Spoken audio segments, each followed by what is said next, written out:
فرمایا الحج اشہر معلومات، کہ جو حج ہے نا یہ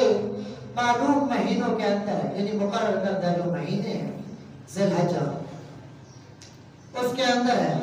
فمن فرض، بس وہ شخص ہے کہ جس کے اوپر یہ حج فرض ہو گیا، جس نے تہیہ کر لیا مال موجود ہونے کی صورت میں حج کا،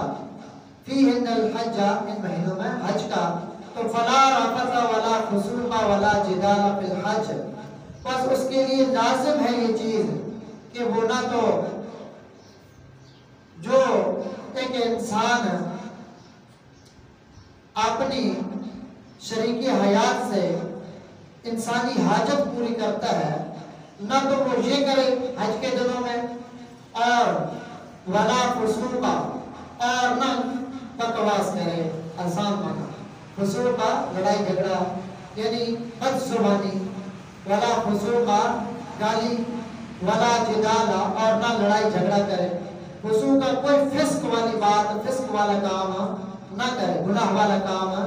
نہ کرے، ولا جدال فی الحج، اور نہ لڑائی جھگڑا کرے کسی کے ساتھ حج میں۔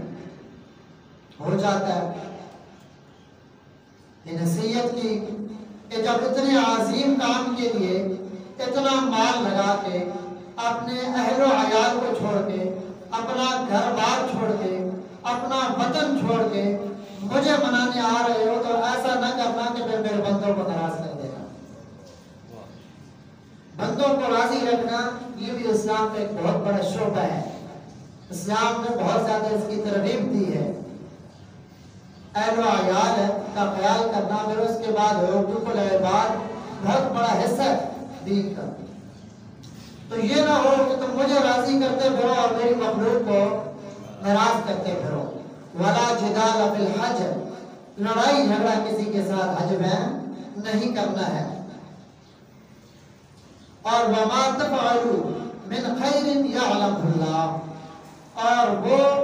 کہ جو کچھ یہ کرے گا من خیر، بھلائی کے کاموں میں سے، یعلمہ اللہ، اللہ تعالیٰ اسے جانتے ہیں۔ جتنا کرو گے اللہ تعالیٰ خوب جانتے ہیں، اس کے مطابق اللہ تعالیٰ تمہیں بدلہ دے گا۔